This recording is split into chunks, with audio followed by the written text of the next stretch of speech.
কালামুল্লাহ শরীফের দুই সূরা, একটা হলো সূরা আলে ইমরান। একটু দয়া করে বলুন তো কোন সূরা? সূরা আলে ইমরান। এই সূরার 54 নম্বর আয়াতে কারিমা আমি তেলাওয়াত করেছি। আর একটা হচ্ছে কালামুল্লাহ শরীফের 86 নম্বর সূরা। এই সূরাটার নাম হচ্ছে আত-তারিক। আত-তারিক এই সূরার 15, 16, 17 এই 3 টুকরা আয়াতে কারিমা তেলাওয়াত করেছি। অর্থ কিন্তু প্রায় একরকম। আমি লম্বা কথা বলবো না, কয়েক মিনিট। অর্থ প্রায় একরকম, কিন্তু আল্লাহ তাআলা দুই জায়গায় খুব গুরুত্বপূর্ণ একটা মেসেজ আল্লাহ তাআলা জাতির উদ্দেশ্যে, মানব জাতির উদ্দেশ্যে গুরুত্বপূর্ণ একটা মেসেজ, একটা বক্তব্য আল্লাহ তাআলা দিয়েছে দুই সূরায়, কিন্তু অর্থ প্রায় একই রকম। আল্লাহ তাআলা বলেন ওয়া মাকারু ওয়া মাকারাল্লাহ, তারা ষড়যন্ত্র করে, তারা চক্রান্ত করে। ওয়া মাকারাল্লাহ, আল্লাহ তাআলা ওই ষড়যন্ত্র, ওই চক্রান্তের মোকাবেলায় আল্লাহ তাআলাও কৌশল অবলম্বন করেন। ওয়াল্লাহু খায়রুল মাকিরিন, আর আল্লাহ হলেন উত্তম পরিকল্পনাকারী, উত্তম কৌশলী। যদিও এখানে অর্থটা আপনারা এরকম নেবেন, আল্লাহ হলেন উত্তম ষড়যন্ত্রকারী। নাউজুবিল্লাহ, না, আল্লাহ ষড়যন্ত্র করে না, তবে ষড়যন্ত্রকারীদের ষড়যন্ত্রের দাঁত ভাঙা জবাব দেয়। আর এক জায়গায় আল্লাহ তাআলা বলেন, অপর জায়গায় আল্লাহ তাআলা বলেন ইন্নাহুম ইয়াকিদুনা কাইদা ওয়া আকিদু কাইদা, নিশ্চয় তারা ষড়যন্ত্র করে, গভীর ষড়যন্ত্র, গভীর ষড়যন্ত্র। ওয়া আকিদু কাইদা, আর আমি আল্লাহ তার মোকাবেলায় কৌশল অবলম্বন করি। ফামাহিলিল কাফিরিনা আমহিলহুম রুয়াইদা, অতএব হে নবী এই কাফেরদেরকে কিছু সময়ের জন্য ছাড় দিন, ছাড় দিন, ছেড়ে দিন তে কথা বলে নাই, কিছু সময়ের জন্য কি দিন? ছাড় দিন। আল্লাহ তাআলা সাথ দেয়, তবে পৃথিবীর কোন জালিম, স্বৈরাচারী, ষড়যন্ত্রকারী কখনো আল্লাহ তাআলা কোন জালিম, স্বৈরাচারী, ষড়যন্ত্রকারীকে আল্লাহ তাআলা ছেড়ে দেন না, ছাড় দেন। কি দেন না? ছেড়ে দেন না। ইন্না বাতশা রাব্বিকা লাশাদীদ, ইন্না বাতশা রাব্বিকা লাশাদীদ। পৃথিবীতে যারাই জুলমের চরম পর্যায়ে চলে গিয়েছে, পৃথিবীতে যারাই জুলুম করেছে কোন জনপদে, কোন জনগোষ্ঠীর উপরে, আল্লাহর কসম আল্লাহ তাআলা ওই জালিমদেরকে চরম ভাবে লাঞ্ছিত করেছেন, অপমানিত করেছেন, হেয় প্রতিপন্ন করেছেন। আল্লাহ তাআলা তাদেরকে বেইজ্জত করেছেন। দেখুন, মুহাম্মদ রাসূলুল্লাহ সাল্লাল্লাহু আলাইহি ওয়াসাল্লাম একেবারেই নিরীহ মানুষ, 100% নিরীহ একজন মানুষ। মারামারি, ধরাধরি, কাটাকাটির ভিতরে নাই। তার বয়স যখন 13 থেকে 17 বছর, সোজা কথায় তিনি যখন টিন এইজার, সেই বয়সে তিনি একটা ভূমিকা নিয়েছিলেন। সারা দুনিয়ার শুধু মুসলিম না, অমুসলিম ঐতিহাসিকেরাও এটা স্বীকার করে। অধ্যাপক পিকে হেট্রি থেকে শুরু করে দুনিয়ার যত মুসলিম ঐতিহাসিক আছে প্রত্যেকেই বলেন মুহাম্মদ রাসূলুল্লাহ সাল্লাল্লাহু আলাইহি ওয়াসাল্লাম তার এই কিশোর বয়সটা ছিল অত্যন্ত অনুকরণীয়। নবীজি মারামারি করেননি, মারামারি থামানোর চেষ্টা করেছেন। রক্তারক্তি করেননি, রক্তারক্তি বন্ধের চেষ্টা করেছেন। নবীজি কার উপরে অন্যায় আচরণ করেননি। 40 বছর আগে অন্যায় আচরণ বন্ধের জন্য চেষ্টা করেছেন, আত্মীয়তার বন্ধন বজায় রেখেছেন। তারপরে দুঃখী, দরিদ্র, হতচ্ছাড়া মানুষগুলোর পাশে গিয়ে রাসূলুল্লাহ দাঁড়িয়েছেন। বন্ধুরা আমার, সেই নবীর অপরাধ একটা। অপরাধ কয়টা বলেন না একটু সবাই, কয়টা অপরাধ? একটা অপরাধ। সে অপরাধটা কি? রাসূলুল্লাহ সাল্লাল্লাহু আলাইহি ওয়াসাল্লাম তাওহীদের দাওয়াত, রিসালাতের দাওয়াত দিলেন, এই জমিন আল্লাহর, তোমরা আল্লাহকে স্বীকার করো। এই জমিন আল্লাহর, আল্লাহর আইনকে গ্রহণ করো। এই জমিন আল্লাহর, তোমরা আল্লাহর তাবেদারি করো। এই জমিন আল্লাহর, তোমরা আল্লাহর ইবাদত করো। সকল মখলুক আল্লাহর, তোমরা আল্লাহর ইবাদত করো। পৃথিবীতে এক এক নবীর শরীয়ত এক এক রকম ছিল, কিন্তু সব নবীর দাওয়াত একরকম ছিল। সুবহানাল্লাহ বলবেন না? দুনিয়ার সব নবীর শরীয়ত একরকম ছিল না, ডিফারেন্ট কাইন্ডস। যেমন আদম আলাইহিস সালাতু ওয়াস সালামের শরীয়ত আর আমাদের শরীয়ত আকাশ পাতাল পার্থক্য। তার শরীয়তে ভাই বোন বিবাহ বৈধ ছিল, জায়েজ, কিন্তু আমাদের নবীর শরীয়তে ভাই বোন বিবাহ হওয়া নিকৃষ্টতম একটা কবিরা গুনাহ। বলেন তো কোন গুনাহ? না না না, শুধু কবিরা না, প্লিজ, নিকৃষ্টতম একটি কবিরা গুনাহ, কাবাইরুল আকবার। কাবাইরুল আকবার যেগুলোর মধ্যে আছে গুনাহ, সেইগুলোর মধ্যে একটা হলো ভাই বোনের সাথে এই ফিজিক্যাল রিলেশনশিপ হওয়া, বিবাহ হওয়া। এটা জায়েজ নয়, অথচ এই জিনিসটাই বৈধ ছিল কার শরীয়তে? আদম আলাইহিস সালামের শরীয়তে। আল্লাহ তাআলা একটা সিস্টেম করে দিলেন, একটা সোশ্যাল ল, আল্লাহ তাআলা একটা সোশ্যাল ল করে দিলেন, সামাজিক বিধান আল্লাহ তাআলা দিয়ে দিলেন। আদম, তোমার স্ত্রী হাওয়া গর্ভবতী হবে, কনসেপ্ট করবে, প্রত্যেক কনসেপ্টে দুটো বাচ্চা হবে, একটা ছেলে একটা মেয়ে। এই জোড়ার ছেলে, ওই জোড়ার মেয়ে, ওই জোড়ার ছেলে, এই জোড়ার মেয়ে, পারস্পরিক বিবাহ বন্ধনে আবদ্ধ করে দাও। সুবহানাল্লাহ বলুন। মুসা আলাইহিস সালামের শরীয়তে কেউ যদি রোজা রাখতো, মুসা আলাইহিস সালামের শরীয়তে, ওই শরীয়তে রোজা রেখে কথা বলা যাবে না, ওই শরীয়তে রোজা রেখে কোনো কাজ করা যাবে না, ডাক্তারি করা যাবে না, মাস্টারি করা যাবে না, কন্ট্রাক্টারি করা যাবে না। এইটা রোজা হালকা হয়ে যাবে, ছুটে যাবে। অথচ মুহাম্মাদুর রাসূলুল্লাহ সাল্লাল্লাহু আলাইহি সাল্লাম, মানবতার বন্ধু, মানবতার শিক্ষক মুহাম্মাদুর রাসূলুল্লাহর শরীয়তে, আল্লাহর নবীর শরীয়তে, এই শরীয়তে রোজা রেখে ডাক্তারি, মাস্টারি, কন্ট্রাক্টারি সব করা যায়। মিথ্যা না বললে, ধোঁকা না দিলে, ধান্দাবাজি না করলে রোজার এক চুল কোনো ক্ষতি হয় না। আল্লাহু আকবার। তাহলে এক এক নবীর শরীয়ত এক এক রকম, কিন্তু সব নবীর দাওয়াত কয় রকম ছিল? বলুন না প্লিজ, কয় রকম ছিল? وَلَقَدْ بَعَثْنَا فِي كُلِّ أُمَّةٍ رُسُلًا أَنِ اعْبُدُوا اللَّهَ وَاجْتَنِبُوا الطَّاغُوتَ। আল্লাহ তাআলা বলেন, আমি সব জাতির কাছে নবী পয়গাম্বার দিয়েছি, ওই নবীরা মানুষকে দাওয়াত দিয়েছেন, আনি আবুদুল্লাহ, আনি আবুদুল্লাহ, আনি আবুদুল্লাহ, আল্লাহর ইবাদত করো, আল্লাহর বন্দেগী করো, আল্লাহর দাসত্ব করো, আল্লাহর গোলামি করো। আর যেই ক্ষমতা, যেই শক্তি, যেই নেতা নেত্রী ব্যক্তিরা আল্লাহর বিধান মানতে চায় না, অস্বীকার করে, তাদেরকে বিরোধিতা করো, তাদের বিরোধিতা করো। আনি আবুদুল্লাহ ওয়াজতানিবুত তাগুত। সব নবীর দাওয়াত একটা ছিল। পৃথিবীতে 1,24,000, কেউ বলে 2,24,000, কোন আকীদার উলামা একরাম বলেন অসংখ্য অগণিত পয়গাম্বার। সব নবী, সব পয়গাম্বার দাওয়াত একটাই ছিল, আনি আবুদুল্লাহ, আনি আবুদুল্লাহ। আমি পীরের ছেলে, আমি পীরের ছেলে, আমিও পীর, পীর হয়ে, পীরের ছেলে হয়ে বলি পীরের ইবাদত নয়, পীরের ইবাদত নয়, ইবাদত হবে আল্লাহ।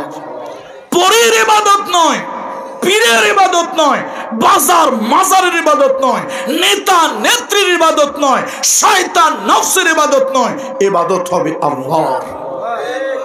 কার? আল্লাহ। মুহাম্মদ রাসূলুল্লাহর মতো এত উন্নত চরিত্রের, এত উন্নত মানবিক গুণের, এত একজন ভালো মানুষ, আল্লাহু আকবার, আল্লাহু আকবার। তার মতো একজন ভালো মানুষ, অত্যাচার শুরু হয়ে গেল, নির্যাতন শুরু হয়ে গেল।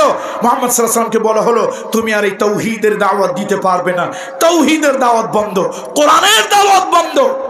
কাবা ঘরের উত্তর পাশে গাজ্জার পাহাড়ের উপরে একটা পার্লামেন্ট ছিল, দারুন নদওয়া। 2000 সালের আগে যারা হজ ওমরা করতে গিয়েছেন অথবা কর্ম উপলক্ষে সৌদি আরবে ছিলেন, এরা নিশ্চয় আমার কথার সাথে কিছুটা তাল খুঁজে পাবে। কাবা ঘরের উত্তর পশ্চিম কোণে একটা গেটই ছিল খানায় কাবার। আমি নিজের চোখে দেখেছি, আমার ছাত্র জীবনে আমার মাকে সহ হজ করতে গেলাম, তখন আমি নিজে দেখেছি কাবা ঘরের উত্তর পশ্চিমে একটা গেট ছিল, বাবুন নদওয়া। এখন অবশ্যই গুলো আর নাই, পাহাড়ই নাই। এই পাহাড়ের উপরে ছিল একটা পার্লামেন্ট, পরামর্শ কক্ষ, পরামর্শ সভা, পরামর্শালয়, সেটার নাম ছিল দারুন নদওয়া। সেখানে আবু জাহাল, আবু লাহাব, উতবা, শাইবা, ওয়ালিদ ইবনে মুগিরা তারা পারস্পরিক বসে সলা পরামর্শ করলো। মুহাম্মদ সাল্লাল্লাহু আলাইহি ওয়াসাল্লামের যে অনুকরণীয় চরিত্র, তার যে সুন্দর ব্যবহার, তার যে উত্তম মানবিক গুণ, তার যে পরিপাটি সুন্দর চেহারা, তার যে পরিচ্ছন্ন মানসিকতা, বিদেশি লোকজন হজ করতে শাম দেশ, সিরিয়া, ইয়ামান, ইয়াসরিব বিভিন্ন জায়গা থেকে হজের মৌসুমে লোকজন আসবে। এই লোকটার প্রতি তারা আকৃষ্ট হয়ে যাবে। মুহাম্মাদের বিরুদ্ধে মিথ্যা প্রচার, অপপ্রচার শুরু করো আর তার দাওয়াতি কাজ বন্ধ করে দাও। এতেও কাজ হয় নাই। এবার তারা নির্মূলের পরিকল্পনা করেছিল। নবীজি একদিন মন খারাপ করে বসে আছে। আপনারা তাফসিরে মারিফুল কোরআন, এই উপমহাদেশের একজন বিদগ্ধ আলেম মুফতি শফি রহমাতুল্লাহ আলাইহি লিখেছেন, তাফসিরে মারিফুল কোরআনটা খুলে দেখবেন। নবীজি মন খারাপ করে বসে আছে। ইত্যবসরে রাসূলুল্লাহর কাছে জিবরাইল আসছে, ইয়া রাসূলুল্লাহ মন খারাপ কেন? হুজুর মন খারাপ করবেন না, নির্মূল কমিটি আপনাকে নির্মূল করে দিতে চায়, উৎখাত করে দিতে চায়, আপনার দাওয়াত বন্ধ করে দিতে চায়। আল্লাহ তাআলা বলেছে, ইদা যুকিরতু যুকিরতা মাই। এটা হলো হাদিসে কুদসি। হে নবী, আল্লাহর জিকির পৃথিবীতে যতদিন থাকবে ওই নির্মূল কমিটি নির্মূল হয়ে যাবে। আপনার নাম নিশানা পৃথিবী থেকে কেউ মুছে ফেলতে পারবে না। আল্লাহর জিকির পৃথিবীতে যতদিন থাকবে আপনার নাম পৃথিবীতে ততদিন থাকবে। এরপরেই আল্লাহ তাআলা অবতীর্ণ করলেন, ওয়ারাফা'না লাকা যিকরাক, ওয়ারাফা'না লাকা যিকরাক, আপনার ইতিহাস আমি উঁচু করে দিয়েছি। যা হোক, কয়েক মিনিটের ভিতরে 3টা ষড়যন্ত্রের কথা বলে শেষ করি। প্রথম ষড়যন্ত্র করেছিল জগৎ বিখ্যাত একটা তফসির, নাম হলো জালালাইন। নাম শুনছেন না আপনারা? এই জালালাইন শরীফের একটা সরা আছে, নাম হলো কামালাইন। এই কামালাইনের ভিতরে বলা হয়েছে পৃথিবীর 3 জন বাদশার, পৃথিবীর 4 জন বাদশার একজন ক্ষমতাসীন বাদশা হলো নমরুদ ইবনে কেনান। নমরুদ ইবনে কেনান, এটা হলো তফসিরে কামালাইনের ভাষ্য। এই নমরুদ ইবনে কেনান ইব্রাহিম খলিলুল্লাহ পৃথিবীতে যেন আসতে না পারে সে ব্যাপারে নানান কৌশল ষড়যন্ত্র চক্রান্ত করেছিল। বলার আমার সময় নেই, কোনোদিন যদি এই জনপদে সময় নিয়ে আসি বলবো। আপনাদের পক্ষে যদি সম্ভব হয় তাহলে আপনারা তফসির দেখে নেবেন। তবে আমি এই দুনিয়ায় আমার এই বয়সে যত তফসির পড়েছি, একটা তফসিরে খুব মজার মজার কথা পেয়েছি। তফসিরটার নাম হলো তফসিরে কাদেরী। উর্দুতে লেখা, এত মজার কথা, যদিও আমি উর্দু ওরকমভাবে পড়ি নাই, তবে আলহামদুলিল্লাহ বুঝি, 99% 98% বুঝি আর কি। তো এত মজা আমি পেয়েছি, দুনিয়ায় অন্য কোনো তফসিরে আমি এত মজা পাই নাই। এক্সেপশনাল, ব্যতিক্রম ধর্মী কিছু কথাবার্তা এর মধ্যে লিখেছে তফসিরে কাদেরীতে। এই পৃথিবীর 4 জন ক্ষমতাসীন বাদশার একজন নানান চক্রান্ত ষড়যন্ত্র করেছিল ইব্রাহিম খলিলুল্লাহ পৃথিবীতে যেন জন্মগ্রহণ করতে না পারে। সব চক্রান্ত ষড়যন্ত্রের জাল ছিন্ন করে আল্লাহ তাআলা ইব্রাহিম খলিলুল্লাহকে পৃথিবীতে এনেছিলেন। আল্লাহু আকবার বলুন। ইব্রাহিম খলিলুল্লাহ যখন বালক বয়স, তখন নমরুদের সাথে তার নানান বিষয় নিয়ে বিরোধিতা হয় এবং নমরুদ তাকে আগুনে জ্বালিয়ে পুড়িয়ে মারার জন্য চেষ্টা করে। আগুনে জ্বালিয়ে পুড়িয়ে মারার জন্য চেষ্টা করে, তখন একটা ছোট্ট ক্ষুদ্র প্রাণী এই আগুনে ফু দিয়ে বাড়ানোর জন্য আসে। প্রাণীটার নাম হলো কাকলাস। আপনাদের এলাকায় কি বলে? টিকটিকির থেকে বড়, গিরগিটির থেকে একটু বড়, গুই সাপের থেকে ছোট। এই প্রাণীটার কোথাও বলে কাকলাস, কোথাও বলে কাল্লাস, কোথাও বলে কালিশ। আপনাদের এলাকায় কি বলে আমি জানি না। এই প্রাণীটা রক্ত চোষা, রক্ত চোষা না, এই রক্ত চোষার মতোই একদম সেম অ্যাজ এরকম এই প্রাণীটা আসলো। তফসিরে জালালাইনের হাসিয়ার ভিতরে এসেছে একটা লোক পোড়ানোর জন্য কতটুকু বা আগুন লাগে, কিন্তু নমরুদ এত পরিমাণে আগুন জ্বালিয়েছে 1000 লোক পোড়ানো যায়, 1000 লোক পুড়িয়ে মারা যায় এই পরিমাণে আগুন জ্বালানো। এবং আল্লাহর গজব, আগুনের তীব্রতা এত বেড়ে গেল যে চতুর্দিকে সব ঝলসে যেতে লাগলো। তফসিরে জালালাইনের হাসিয়ার ভিতরে এসেছে আল্লাহ তাআলার কি কুদরত। এখন কিভাবে ইব্রাহিম খলিলুল্লাহকে ফেলবে, এমন সময় ওই কাকলাস ক্ষুদ্র একটা প্রাণী সে এসে ফু দেয় আগুনে। কেন ফু দেয়? আগুনের তীব্রতা যেন বেড়ে যায়, ইব্রাহিম যেন আরো ভালো করে পড়ে। একটু পরে একটা প্রাণী আসলো, নাম হলো ব্যাঙ, নিরীহ প্রাণী। এই জন্য রাসূলুল্লাহ ব্যাঙ মারতে নিষেধ করেছে। ব্যাঙ যদি কোনো সমাজে মারে, এখন ওটা বৈজ্ঞানিকভাবে স্বীকৃত, ওই সমাজে প্রাকৃতিক বিপর্যয় হয়। এই জন্য পৃথিবীর অনেক সমাজে যারা ব্যাঙ খায় তারা আলাদাভাবে চাষ করে, প্রকৃতি থেকে কোনো ব্যাঙ তারা ধরে না। যেই প্রকৃতি থেকে ব্যাঙ নিধন করা হবে সেই প্রকৃতিতেই বিপর্যয় ঘটবে। এই নিরীহ প্রাণী ব্যাঙ এলো। আচ্ছা, আপনার কাছে আমার প্রশ্ন, ইটের ভাটার মতো জল জল করা আগুন, সেখানে 1000টা এই রক্তচোষা কাকলাস কালিশ এই লোফিনী এই প্রাণীটা যদি 1000 বার ফু দেয়, 1000টা দেয়, 1 লক্ষ 1 কোটি যদি ফু দেয়, তো আগুনের ছাতার মাথা টের পাবে? কিছুই হবে না। তারপরে সে দিয়েছে, মনে রাখতে হবে এটা নমরুদের পক্ষে দিছে, ইব্রাহিমের বিপক্ষে দিয়েছে। ব্যাঙ যারা পরিমাণে প্রস্রাব করে, একটা সুয়ের মাথায় যতটুকু পানি ধরে একটা ব্যাঙ অতটুকু প্রস্রাব করে। 1টা 10টা 1000টা 1 লক্ষ 1 কোটি ব্যাঙের প্রস্রাবেও আগুনের কিচ্ছু হবে না। কিন্তু ব্যাঙটা কার পক্ষে প্রস্রাব করেছে? কার বিপক্ষে করেছে? এ ভাই, বিভিন্ন রাজনৈতিক দলের লোকদেরকে বলি, সম্মান নিয়ে বলি, নবীজির এটা স্বভাব, আল্লাহ নবীর স্বভাব, সম্মানী মানুষদেরকে, সে বেদিন কাফেরও যদি হতো রাসূলুল্লাহ তাকে সম্মান দিতেন। সেই নবীর উম্মত আমরা কি সম্মানী মানুষকে অসম্মান করব?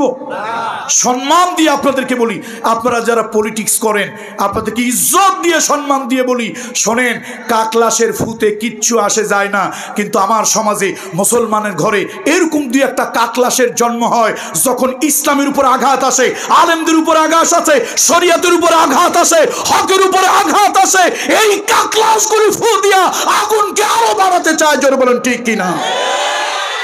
তোমাদের মতো 2-4টা কাকলাস ফু দিয়া কিচ্ছু করতে পারবা না জনাব, কিন্তু তোমরা চিহ্নিত হয়ে থাকবা কোন পক্ষে ফু দিছো। আর ব্যাঙের মুতেও কিচ্ছু হয় না, কিন্তু ব্যাঙ নিরীহ প্রাণী। সমাজের আপনি যদি সাধারণ একজন জনগণ হন, আপনি যদি সত্যের পক্ষে বিপদের দিনে ভূমিকা নেন, আপনার ভূমিকায় কিচ্ছু হবে না, কিন্তু তারপরও আপনি ওয়ারাসাতুল আম্বিয়া, দ্বীনের পক্ষে, ইসলামের পক্ষে, হকের পক্ষে আপনি ভূমিকা নিয়েছেন। এই জন্য খবরদার নমরুদের পক্ষে যাবেন না। সেই নমরুদের ষড়যন্ত্র আল্লাহ তাআলা ছিন্ন ভিন্ন করে দিলেন। তাফসীরের ভিতরে এসেছে পৃথিবীর 4 জন বাদশার একজন নমরুদ। আল্লাহ তাআলা তার মতো ক্ষমতাসীন লোককে আল্লাহ তাআলা জোতা পেটা করলেন, অপমান করলেন একটা দুর্বল সৃষ্টি দিয়া, তার নাম হলো মশা। এই মশা ইব্রাহিমের নমরুদের বাহিনীকে ঠান্ডা করলো, নমরুদকে ঠান্ডা করলো একটা লেডিস মশা। কি মশা?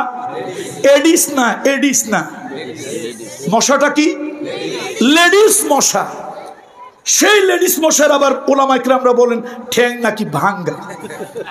আল্লাহ তাআলার কাছে কয়, আল্লাহ আমি একটু নমরুদের কদম বুসি করবো। আল্লাহকে, বেউকুফ, তুই কদম বুসি করবি কেন? সের বুসি কর। নাকের ভিতর দিয়ে ঢুকে গেল। ভাইরা বিশ্বাস করেন, এটা কোন মানিকগঞ্জ নাকি ঢাকা? ঢাকার ভাইদেরকে বলি, দুঃখ লাগতো না যদি বাটার জুতার পিটান খাইয়া নমরুদ মারা যাইতো? মনে কষ্ট ছিল না? বাটার জুতা, অ্যাপেক্সের জুতা, দামি জুতার বাড়ি খাইয়া মরছে, কোনো কষ্ট নাই। নমরুদ মরছে কিসের বাড়ি খাইয়া? মশার বাড়ি। তো মশার তো গুতানি খাইছে, কিন্তু মাথায় পিটাইছে কি দিয়া? খড়ম। খড়মের বাড়ি খাইয়া দুনিয়া থেকে বেইজ্জত লাঞ্ছিত হয়ে মরে গেছে। এই জন্য পৃথিবীতে যারা যত বড় স্বৈরাচারী জালিম, আল্লাহ তাদেরকে ঠান্ডা করে তত একদম সহজ জিনিস দিয়ে। দেখুন মুহাম্মদ রাসূলুল্লাহর বদরের যুদ্ধে আল্লাহ আমাকে একাধিকবার নিয়েছে সৌদি আরবের প্রসিদ্ধ দুইটা শহর, একটা হলো ইয়াম্বু আর একটা হচ্ছে মদিনাতুন নবী।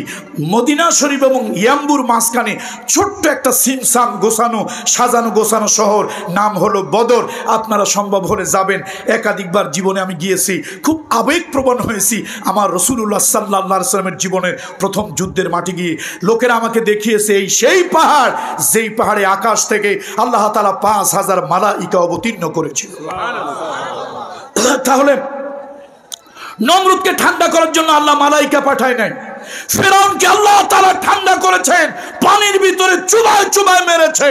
ফেরাউন মুসা আলাইহিস সালামের বিরোধিতা করেছে, পয়গম্বর মুসাকে পৃথিবীতে আসতে বাধা দেবে, তার ক্ষমতার মসনদকে ধরে রাখার জন্য। আল্লাহর কসম, নিজের থেকে বানিয়ে কোনো কথা বলছি না, আল্লাহর কসম, আল্লাহর জাতে পাকের কসম, আল্লাহর ইজ্জত ও জালালের কসম, কোরআন শরীফের কথা। নমরুদ ফেরাউন শুধুমাত্র রাষ্ট্রীয় ক্ষমতাটা ধরে রাখার জন্য ভিন্ন মতের 25,000 ছেলেকে জবাই করেছে। কত হাজার? 25,000 ভিন্ন মতের। আজকের যুগেও যারা শুধু নিজের চেয়ারটা ধরে রাখার জন্য অকাতরে মানুষকে গুম করে, খুন করে, পাখির মতো গুলি করে, এরা হলো ফেরাউনের লেটেস্ট ভার্সন, ফেরাউনের প্রেতাত্মা। তবে এটা মনে রাখবেন, আল্লাহর সুন্নত, নবীর সুন্নত না। কার সুন্নত? একটু বলেন আওয়াজ দিয়ে, কার সুন্নত? এটা আল্লাহ জাল্লা শানহুর সুন্নত। যারা পৃথিবীতে যত বড় জালিম, আল্লাহ তাদেরকে তত দুর্বল জিনিস দিয়ে শায়েস্তা করে। কঠিন জিনিস দিয়ে শায়েস্তা করলে সমকক্ষ হয়ে যায়, সমান সমান হয়ে যায়, খেলা ফাইনাল হয়। আল্লাহ কয় তোরে ফাইনাল খেলা দেব না, তোরে ফাইনালের আগেই শেষ।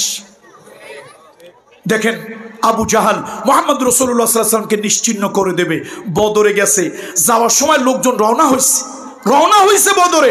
আবু জাহালকে এই তোরা একটু দাঁড়া, আমি একটু কাবা ঘরের দরজাটা ধরিয়া একটু দোয়া করে আসি। ওটার নাম হলো মুলতাজিম। বলেন তো নাম কি? মুলতাজিম। ধরে একটু দোয়া করে আসি, এটা দোয়া কবুল হয়। এই তোরা দাঁড়া, একটু দাঁড়া। তো দলের সেলা সামুন্ডাগুলি দাঁড়াইছে ওখানে। আবু জাহেল তাড়াতাড়ি দৌড় দিয়ে ঢুকে গেছে মাথাবের ভিতরে, গিয়ে মুলতাজিমটা ধরছে।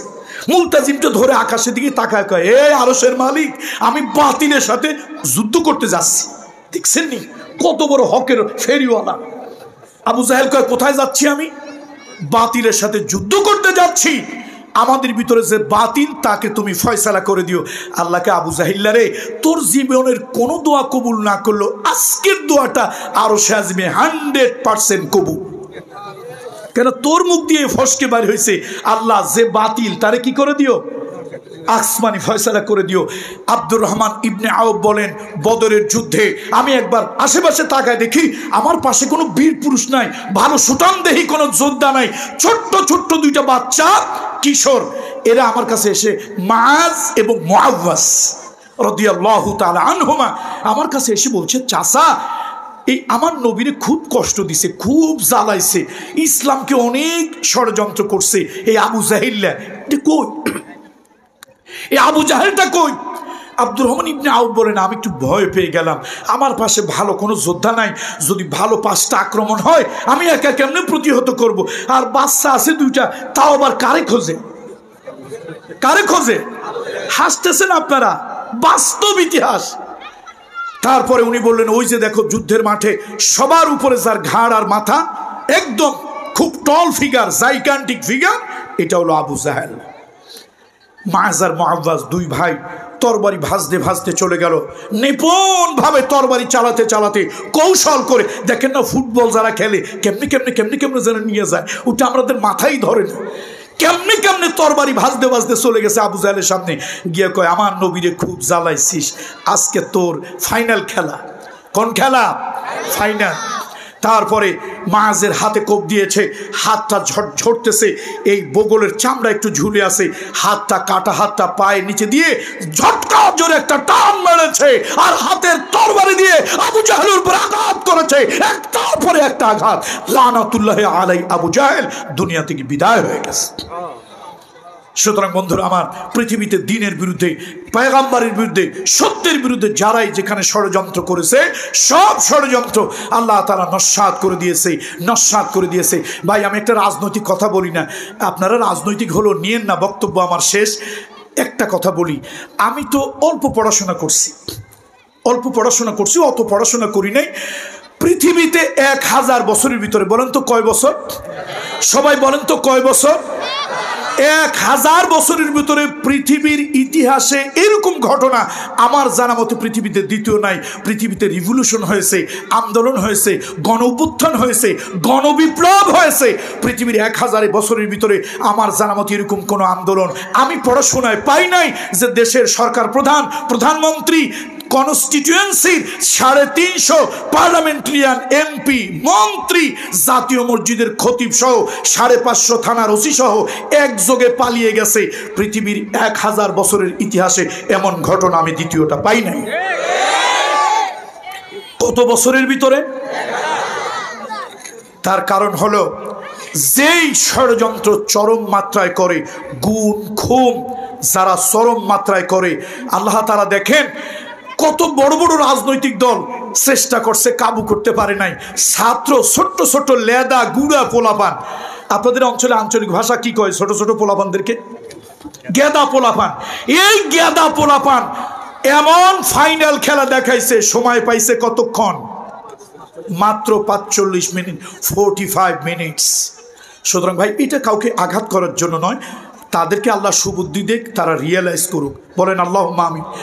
পৃথিবীর সবাই যেন আমরা এটা চিন্তা করি, পৃথিবীতে আমাদের কারো যদি অত্যাচার, জুলুম, নির্যাতন সীমা লঙ্ঘন করে, অত্যাচার, জুলুম, নির্যাতন সীমা যদি লঙ্ঘন করে, আল্লাহ তাআলা ছাড় দেন, তবে পৃথিবীর কোনো জালিমকে আল্লাহ কি করেন না? ছেড়ে দেন না, ছেড়ে দেন না। ইন্না বাতশা রাব্বিকা লাশাদীদ। আল্লাহ তাআলা এইরকম জুলুম, জালিম আমাদেরকে কোনোদিন যেন না বানায়, আল্লাহর ষড়যন্ত্রে আমরা যেন না পড়ি। আল্লাহ তাআলা আমাদেরকে এইরকম কঠিন অবস্থা থেকে আল্লাহ তাআলা হেফাজত রাখুন। মানুষের সাথে বন্ধুসুলভ আচরণ করি, জনতার সাথে ভালো আচরণ করি। আল্লাহ তাআলা মানুষের সেবা, খিদমতে খালক, সৃষ্টির সেবার মাধ্যমে আল্লাহ তাআলা আল্লাহকে পাওয়ার তৌফিক আমাদেরকে দান করুন। মাহফিল ইন্তেজামিয়া কমিটিকে হৃদয় থেকে উষ্ণ অভিনন্দন, ভালোবাসা। আমাকে দাওয়াত দেওয়ার জন্য। আমার মনে হয় আপনাদের এলাকায় আমি প্রথম। এই শ্রোতারাও আমাকে চিনে না, আমিও শ্রোতাদেরকে চিনি না। আমি সাধারণত আমার চেনা জানা জায়গাগুলোতেই যাই। তো আমার বাড়ি হচ্ছে মাদারীপুর, ফরিদপুর মাদারীপুর।